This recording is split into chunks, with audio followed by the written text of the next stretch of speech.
Luar biasa, saudara sekalian, dengan pendidikan yang minim bisa mengharumkan nama bangsa, bisa membuat bangga nama daerah, membantu orang banyak, dan bercita-cita luhur bagaimana lingkungannya Indah. tidak lagi anak-anak terkontaminasi, terpengaruh dengan penyalahgunaan narkoba, tidak ada lagi anak-anak yang putus sekolah.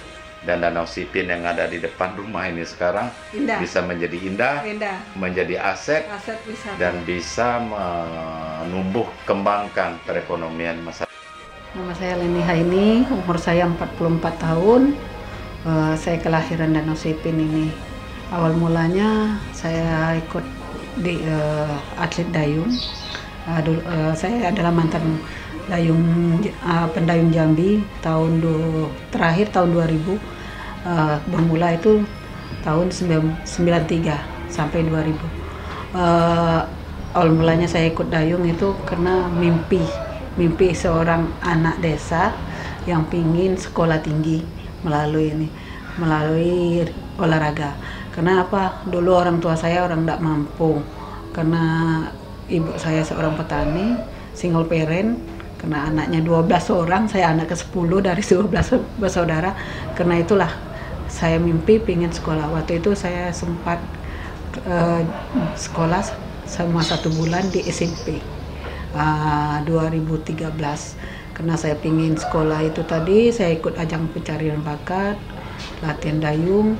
Bermulanya pertama sekali saya latihan dayung. Alhamdulillah selama 6 bulan saya berangkat ke Jawa Barat itu mendapat kejuaraan junior. Alhamdulillah setelah itu saya pulang lagi sudah mendapat medali perak. Waktu itu saya pulang seleksi untuk mencari bakat untuk ke Platnas SEA Games di Jakarta. Waktu itu tahun 96 saya ikut PON, selesai PON, dapat medali perunggu. Selesai PON, saya ikut Platnas Dayung itu tahun 96. Pertama sekali kami berangkat itu kejuaraan Asia di Singapura. Kami mendapatkan 2 medali emas, 1 perak di kejuaraan Asia di Singapura. Itu pertama sekali. Setelah itu kita berangkat lagi. Yang paling jauh itu yang paling pertama sekali itu dapat medali emas itu di kejuaraan dunia di Australia, itu Melbourne. Nah, itu medali emas pertama. Setelah itu kita ada juga kejuaraan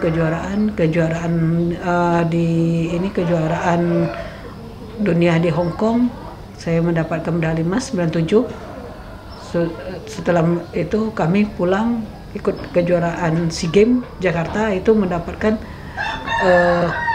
3 medali emas, 1 perak. Waktu di Hong Kong kita itu medali emas yang dipersiapkan untuk di lomba di Hong Kong itu lagi Indonesia lagi berjaya gitu kan untuk Dragon Boat-nya. Waktu itu kita 8 medali emas sapu bersih. Waktu itu lagi kejuaraan dunia di Hong Kong. Cuma yang satunya itu kita gagal itu di jarak 500 kita dapat perak karena kita perahunya kalah kumis dengan dengan Cina waktu itu. Setelah mendayung, setelah itu kita ada kejuaraan SEA Games Jakarta tahun 97 juga. Itu kita mendapatkan 3 medali emas, 1 perak waktu itu. Setelah itu kita ada juga kejuaraan di 98 kita sempat race karena dulu kan ada masa itu kan peralihan presiden gitu kan. Di 99 kita Platnas lagi, 99 itu kejuaraan Asia. Kejuaraan Asia di Singapura, kejuaraan Asia di Taipei, kejuaraan dunia di Bangkok. Kita mendapat medali emas semua. Setelah itu 99 itu kita ada SEA Games Brunei Darussalam. SEA Games Brunei Darussalam tuh kalau untuk ke anunya itu SEA Games terakhir saya. SEA Games terakhir saya. Di 2000 kita ada persiapan prapon. Itu yang terakhir. Dayung terakhir. Setelah itu saya gantung dayung. Setelah selesai mendayung, saya menikah di tahun 2000. Kami dikurniai anak itu di tahun 2002, Muhammad Fikri Insani. Setelah itu kami tetap berusaha, tapi yang perekonomian saya masih normal. Semenjak tahun 2010 itu setelah kelahiran Habibah lah kami anjlok. Saya sempat ini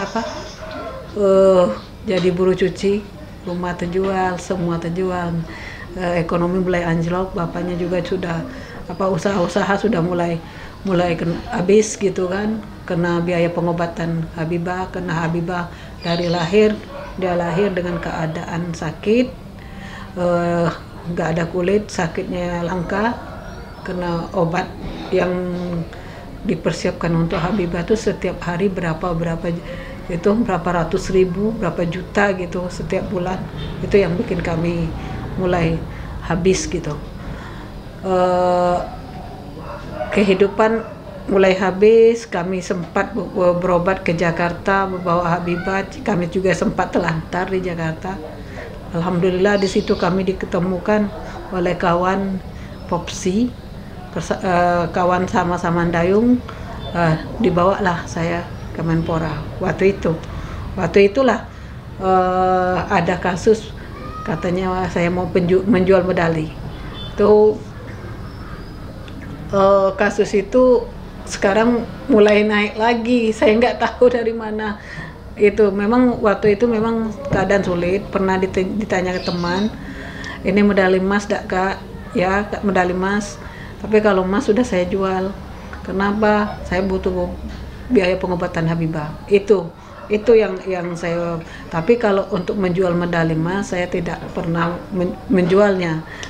Mungkin berita-berita yang sekarang itu yang ada itu cuma berita, nggak tahu dari mana mereka dapat berita itu.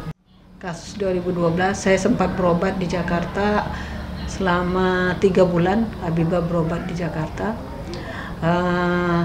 Itu dibawa ke RCM di Jakarta, Habibah berobat. Setelah itu saya juga dapat memo dari Menpora bahwa saya bekerja di Dispora Jambi. Tapi sampai di Jambi, di Dispora Jambi, saya disuruh melatih di Popsi Jambi. Waktu itu asisten pelatih di PPLP selama 2 tahun, dari 2013 sampai dengan 2015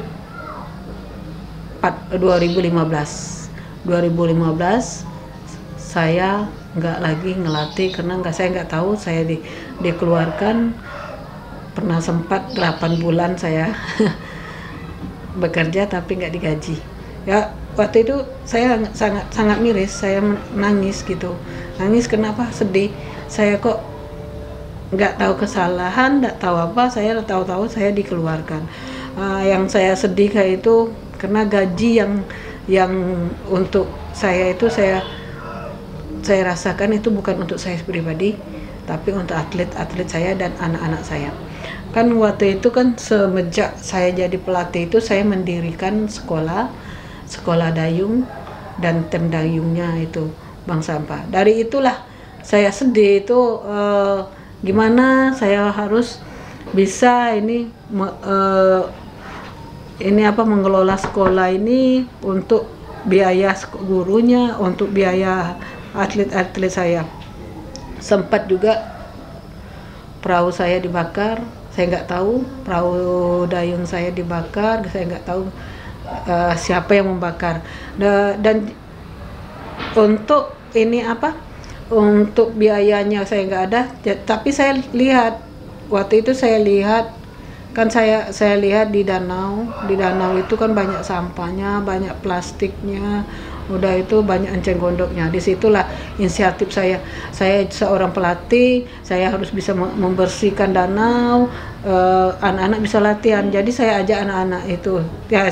Disitulah saya punya ini apa, oh mungkin kalau sampah-sampah ini saya kumpulkan bisa untuk menjadikan dana untuk biaya operasi sekolah saya dan anak-anak didik saya gitu kan. Disitulah setiap hari kami latihan membersih sampah itu dan manfaatnya kan kami rasakan itu. Kami latihan nggak ada lagi sampah-sampah yang ada, enceng gondoknya nggak ada lagi gitu. Setelah selesai menjadi atlet, tadi diceritakan begitu banyak persoalan, masa-masa sulit kehidupan mulai masuk ke situ, terutama sejak lahirnya anak bungsu Habibah yang menderita penyakit genetik ya. Ada penyakit kelainan kulit yang mudah sekali melepuh, dan sampai hari ini pun sudah usia berapa dia? 11 tahun. 11 tahun masih Nanti, tidurnya harus pakai AC. Ya, 27 Oktober nanti 11 tahun lah. 27 Oktober 11 tahun. Tiap hari harus 24 jam harus pakai AC terus. Dan Ayu harus bayar listrik itu setiap bulan tuh berapa? Kalau untuk listrik itu 50.000 sehari itu. 50.000 sehari ya, listrik ya. Listrik. Oh, pakai token ya? Ya, pakai token. Pakai token, jadi ketahuan ya. Artinya 1 bulan itu bisa 1,5 juta. 1,5 juta untuk listriknya. Untuk listrik saja, belum lagi kebutuhan lain. Saudara sekalian, ada satu hal yang memang cukup menyentuh hati dan luar biasa. Ibu Leni di samping menghibahkan waktunya untuk masyarakat, membimbing masyarakat sekitar dengan kegiatan-kegiatan yang positif, seperti halnya apa namanya nih, membuat kerajinan tangan dari anyaman ini dari koran. Nah, dari koran dari ini, dari botol aqua ini cantik begini, sedemikian rupa ini. Dan ada lagi, beliau juga mengajar PAUD ya di sini. Lalu sore mengajar anak-anak membaca Al-Quran. Di samping memang kesibukannya melatih anak-anak menjadi atlet di Potsi ya? Enggak. Sekarang enggak. Lagi di sekarang Potsi. bikin tim. Oh, bikin tim sendiri, bikin klub sendiri. Klub sendiri. Jadi di tangan beliau juga sudah banyak lahir calon-calon atlet, bahkan yang sudah ada yang meraih juara ya. Iya. Untuk di Popsi kemarin ya. Sekarang kan mereka udah ada yang ikut pelatnas. Iya, ada ikut pelatnas. Karena saya kan mereka sudah dioper ke Popsi. Iya, jadi luar biasa ini Ayu Habibah ini, Ibu Habibah ini harus banting tulang memenuhi kebutuhan keluarga, dan yang tidak kalah luar biasanya, ternyata sejak tahun 2013 beliau juga sudah banyak meluangkan waktunya untuk membersihkan Danau Sipin. Dengan membersihkan eceng gondok, sampah dan lain sebagainya. Sampai hari ini. Sampai hari ini. Tadi pagi dapat 1,5 ton plastik. Pagi tadi dapat 1,5 ton plastik. Plastik dan ini. Pempes. Waduh. Pempes tuh. Pempes juga ya, aduh luar biasa. Apa sih yang mendorong Ayu ini sehingga mau seperti itu? Kalau yang mendorong itu kita tuh rasa prihatin. Rasa prihatin melihat kondisi Danau Sipin yang banyak sampah, sementara ini sudah ditetapkan menjadi destinasi wisata. Kan ditetapkan itu mulai tahun 2017. Iya. Ya. Kalau Hati Lara itu mulai dari kita pulang ke Danau Sipin, dengan keadaan Danau Sipin di 2013 itu kita tuh waktu itu banjir, anak-anak mau sekolah tidak bisa keluar dari enceng gondok tadi. Karena rapatnya enceng gondok di. Anak-anak harus pergi pagi. Kalau jalan, kalau sekarang 10 menit nyebrang, kalau dulunya bisa 1,5 jam. Karena harus melewati Jegondo itu. Iya, harus orang tuanya harus bawa parang, bawa apa gitu. Iya. Jadi itulah dari situlah dari miris melihat itu ya. Miris. Pertama dulu kan kalau kami ini membersihkan danau itu kan kami punya ketek. Perahu ya, Iya, ketek perahu itu kayu. saudara sekalian perahu mesin. Perahu Di sini kayu. Perahu kayu pakai Iya, mesin itu pakai disebut mesin itu. ketek ya. Tapi itu ketek di sini bukan ketiak. Terus? keting-ting kalau Keting-ting. kalau bahasa ininya kan bahasa Kalimantan bilang keting-ting. Keting-ting ya. Jadi perahu itu kami dayung bukan pakai mesin. Oh, Jadi pakai. untuk anak-anak latihan. Oh, langsung sekaligus. Itu ya. dari 2014 itu kita mulai bersih. Jadi anak-anak Jenggondonya nanti dibuat ini kerajinan tangan atau dibuat apa? pupuk. Buat Pupuk. Oh, dibuat pupuk. Iya, ya. dibuat Ada yang pupuk. bikin tas apa Kita segala juga macam ada juga anyaman. kerajinan tangan. Dulunya kita bikin kerajinan tangan. Sudah itu karena ini pemasarannya kurang. Oh. Jadi waktu itu kita kerjasama dengan kawan-kawan yang TPS 3R. Mereka yang buat pupuk, mereka yang ambil. Apa itu TPS 3R itu? Pengelolaan sampah. Oh. Jadi disitulah saya mulai masuk asosiasi bank sampah itu untuk Kota Jambi itu 2015. Oke, setiap pagi kadang sore ambil sampah di Danau Sipin ditemani oleh suami. Iya. Satu hari seperti hari ini dapat 1,5 ton. Itu bersama anak-anak. Bersama anak-anak ya. Kalau dihitung-hitung per bulan tuh berapa ton tuh sampah yang bisa dikubikasikan? Kalau dikubikasikan mungkin kalau satu hari 1 ton, misalnya 1 ton, sebulan bisa 30 ton. Iya, aduh. Sampah yang di danau. Iya. Bukan sampah kita yang di Danau Sipin, masyarakat sini. Sampah yang datang dari sungai-sungai itu kan, Iya, sungai-sungai kecil ya. Aliran dari kota. Iya. Misalnya dari Sungai Putri, Sungai Sawang, Sungai Kambang ya. Sudah itu Sungai Buliuran. Jadi hanyutnya ke sini. Apalagi kalau kayak tadi malam itu hujan. Hujan, kalau hujan sudah mulai itu pempes yang bergantungan. Itu kalau ibu-ibu yang sering ini masang pukat untuk ini menangkap ikan itu yang kalau diangkat itu pempes semua. Jadi sering kayak kita tuh sering lihat ikan mati gitu kan. Nah, yang itu yang bikin saya miris itu dari pertama dulu itu miris. Karena apa? Ikan udah makan sampah. Iya, suatu saat saya bilang kalau kita nggak bergerak, karena saya merasa saya anak di sini, saya orang di sini, saya dulu merasa ambil ke danau itu tahun 90-an kami masih minum air danau. 90-an masih bersih ya. Masih bersih, masih jernih. Ya. Kami mendayung masih Sekarang kan udah banyak pempes di mana-mana. Jangankan ini jangankan nak minum gitu kan, nak nginjak ke danau itu ngeri gitu kan. Itu kalau kalau dilihat dari berapa puluh tahun yang lalu, danau itu kedalamannya itu banyak itu kresek. Mungkin. Tapi sekarang kan udah mulai ada pengerukan ya. Dulu juga sudah mulai dikeruk ya, tapi belum rata ya. Pengerukan itu belum rata. Tapi itu saya tuh bukan ini. Maunya itu kan yang anunya kan PU dan BWS. Mereka tuh harusnya tahu, jangan mereka tuh rapat dengan orang yang oknum gitu. Dia tuh tahu harus dengan kita, bukan kita merasa kita kita tahu kok jalur-jalur yang mau dikeruk gitu kan. Jadi mereka tuh jangan dana-dana yang dari pemerintah tuh mereka salah gunakan. Jalurnya tidak tepat. Jalurnya tidak tepat. Saya tuh pinginnya ini setiap muara itu punya pintu, dipasangin ini pintu air dan jaring. Jadi supaya sampahnya tidak ada masuk ke danau. Jadi kita bisa ngambilnya itu.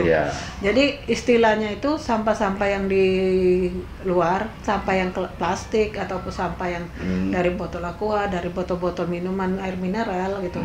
Itu bisa kita jadikan itu sebagai emas gitu kan. Penghasilannya emas. Jadi sampah istilahnya kami di sini menabung sampah dapat emas. Kami bekerja. Di samping memang untuk pelestarian lingkungan, bagaimana danau ini ekosistemnya tetap terjaga dengan baik, ya, kemudian airnya tetap jernih dan bisa dimanfaatkan oleh warga. Kemudian anak-anak tadinya sekolah nyebrangnya lebih cepat, tidak banyak lagi cenggondok. Ada upaya lain dari Ayu kan untuk mengambil sampah-sampah ini, yakni untuk kebutuhan ekonomi keluarga, kan begitu? Untuk menambah penghasilan lah. Kalau boleh tahu nih, 1 bulan tuh berapa dapat hasil dari penjualan sampah yang sudah disortir kan? Yang sudah disortir. Kalau kita sekarang itu kapasitasnya itu kan kalau plastik gitu kan, karena kita belum punya alat untuk penghancur. Jadi kita manual. Kita cuma pilah manual karena kita belum punya. Kan ada mesin biji plastik itu? Belum punya. Kita belum punya. Kalau beli sendiri tidak kuat, dana modal. Dananya besar. Saudara sekalian dimanapun Anda berada yang menonton channel ini, saya ini sedang berdialog dengan Ibu Leni. Butuh mesin untuk menghancurkan plastik, kan begitu? Sehingga bisa, kan ada mesin untuk penghancur plastik. Mesin itu ada 2, satu untuk penghancur plastik, yang satu untuk melelehkan plastik. Yang kita butuh tuh sebagian itu yang melelehkan plastik. Jadi kresek-kresek asoy tadi bisa kita buat ini. Asoy itu saudara sekalian kantong kresek. Ya, kalau orang Jambi bilang kantong asoy. Supaya yang lain tahu. Kresek tadi, jadi kita bisa kita lelehkan menjadi ini, menjadi batu bata. Jadi kalau ada yang mau membantu pengusaha dermawan ini yang mendengar dan menonton, Ayu sanggup mengelola itu? Insya Allah sanggup. Saya juga punya lahan. Pinginnya untuk ini apa? Ada lahannya cukup, misalnya kalau memang ini cukup, tidak terkena banjir. Tidak. Iya. Mana tahu kan yang nonton ada pengusaha yang bermurah hati ingin membantu atau pengusaha ingin berinvestasi. Boleh. Iya kan? Iya. Jadi kita tuh membuka lapangan pekerjaan di sini. Iya. Jadi di sini sekarang pun sudah banyak yang Ayu rekrut anak-anak muda di sini untuk pemberdayaan itu. Jadi saya tuh punya 30 anak yang terinfeksi, yang terkontaminasi dengan narkoba. Luar saya biasa. Kemarin, dan itu yang anak di sini anak asuh maksudnya, anak didik ya. Saya kemarin kan merehab mereka bersama BNN Kota Jambi. Jadi yang 15 orang itu sudah bebas. Yang pinginnya itu yang 15 orang itu jangan lagi mereka kembali ke sana gitu kan. Mereka tuh pengen saya ajak mereka tuh kerja itu tadi. Misalnya ada lapangan pekerjaan yang menghasilkan. Karena batu bata yang dari plastik itu kalau dijual di toko bangunan harganya 50.000. Jadi kalau kita yang menghasilkan nggak perlu mahal-mahal, 25.000 aja kan mereka udah berapa dapat keuntungan. Kalau 30 misalnya 1 ton sehari, istilahnya itu bagi 2 dengan pempes setengah ton itu kresek itu sudah berapa dapatnya di kita, sudah dapat berapa batu batanya di kita gitu. Sudah berapa kali kita mengurangin kresek sampah plastik yang ada di tempat kita gitu. Angka pengangguran udah berapa kita itu pinginnya itu mudah-mudahan ke depan mungkin ada yang membantu, mau membantu kan mereka bisa bekerja kayak gitu kan. Termasuk kapal yang bisa mengeruk sampah itu. Kapal mengeruk ada itu. Saya tuh kepingin sampah yang kapal yang mengeruk sampah, kapal yang tidak tidak pakai ini bensin yang karena kita alam yang dayung itu atau yang gayung. Kami tuh pinginnya yang tata surya. dari ini dari matahari. Jadi pinginnya itu. Karena apa? Kalau itu kan dia tidak ini lingkungan. Kalau pakai bensin, nanti bensinnya bisa mencemarkan danau. Karena biota yang ada di Danau Sipin itu sudah berkurang, flora dan faunanya udah berkurang. Kalau dulu kan ikan-ikan itu banyak ikan lamba, banyak ikan gabus. Ikan gabus aja kita tuh jarang sekarang. Ikan gurami ada. Oke. Tuh. Kembali ke penghasilan soal hasil sampah tadi. Berapa per bulan bisa didapat? Kita tuh bisa dapat 3 jutaan sebulan. 3 juta itu khusus untuk Ayu sendiri, enggak? Enggak, bagi-bagi lagi. Bagi-bagi lagi. Saya Bagi berapa tuh 3 juta? nanti Bagi 10 orang. ya. Jadi bagi-bagi untuk masyarakat, anak-anak yang mengelola. Iya. Kalau saya itu saya ngambil paling-paling saya ngambil sedikit gitu kan. Oh. Karena untuk sekolah ini pengelolaan. Jadi untuk buku anak-anak murid, untuk bayar transportasi guru, iya. untuk konsumsi atlet, Iya. itu. Waduh, luar biasa. Yang untuk saya, kalau yang untuk mereka untuk mereka kasihan. Iya. Karena yang diikut saya itu semua mereka ekonomi ke bawah. Iya. Karena saya pingin berbagi, pingin masyarakat kami ini di sini kan kita kan garis merah polisi gitu.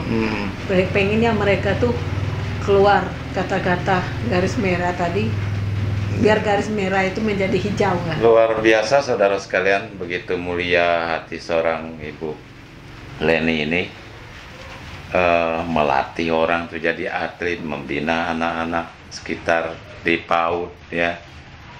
Kemudian sampah di Danau Sipin yang banyak diambil, dijual, dan hasilnya pun untuk kesejahteraan masyarakat, guru PAUD ya, anak-anak yang putus sekolah kan begitu, yang pernah terpengaruh dengan penyalahgunaan narkoba, dan mereka diberikan lapangan pekerjaan luar biasa. Dan sudah selayaknya pemerintah atau siapapun stakeholder yang merasa peduli dengan sosok yang bisa memberikan inspirasi bagi kita semua di tengah hiruk pikuknya pembangunan persoalan selama ini yang memang seringkali mengabaikan orang-orang yang lebih serius dengan kehidupan masyarakat kecil, lingkungan, dan lain sebagainya. Saya cuma merasa ada nggak ada perhatian. Saya tuh yang penting saya kerja. Saya kerja dan saya pingin danau saya bersih, anak-anak saya bersih. Saya pingin anak-anak saya tuh masyarakat saya tuh kembali normal kayak dulu lagi.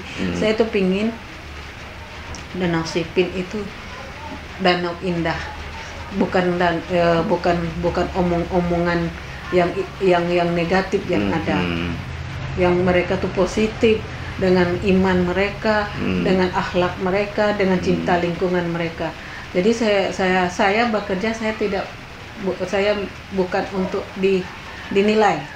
Saya cukup saya dinilai Allah, karena saya merasa saya sudah tua, saya bawa apa nanti untuk di sana. Cuma saya suatu saat kalau saya tidak ada lagi, anak-anak saya itu mereka itu bagus gitu, mereka ini apa nggak lari lagi yang ke negatif.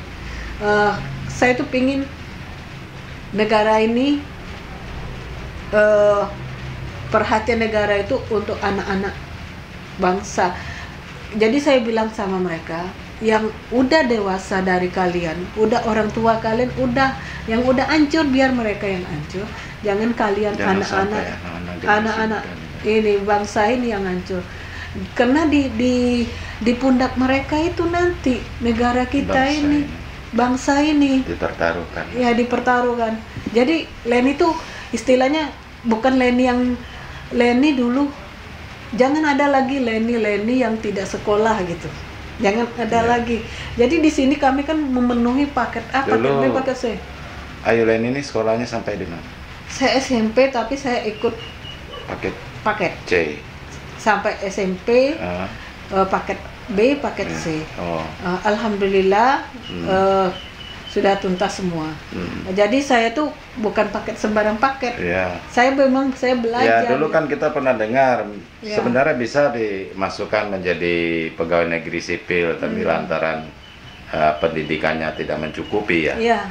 Itu.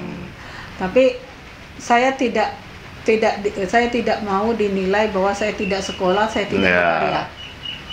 Luar biasa, saudara sekalian, dengan pendidikan yang minim bisa mengharumkan nama bangsa, bisa membuat bangga nama daerah, membantu orang banyak, dan bercita-cita luhur bagaimana lingkungannya indah. Tidak lagi anak-anak terkontaminasi, terpengaruh dengan penyalahgunaan narkoba, tidak ada lagi anak-anak yang putus sekolah. Dan Danau Sipin yang ada di depan rumah ini sekarang bisa menjadi indah, menjadi aset wisata, dan bisa menumbuh kembangkan perekonomian masyarakat. Alhamdulillah, mudah-mudahan ya. Mudah-mudahan ke depan kan sekarang itu kan dulu kan mereka kan ada ini tangkul ada itu. Penghasilan mereka itu nggak mencukupin. Kalau sekarang itu kan mereka sudah punya ketek-ketek. Perahu ketek tadi.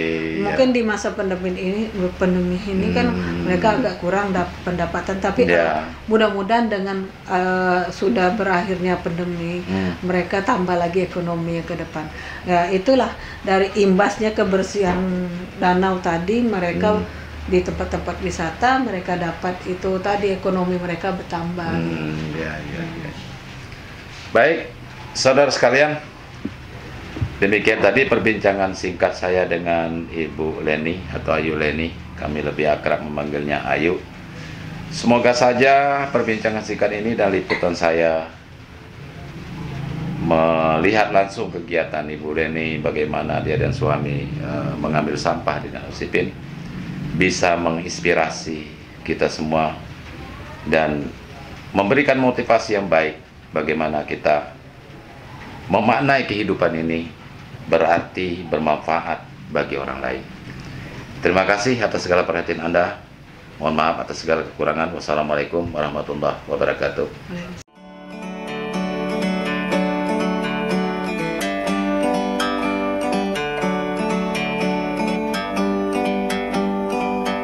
Like a bird on a tree, I'm just sitting here. I got time, it's clear to see. From up here, the world seems small. We can sit together. It's so beautiful, you and me.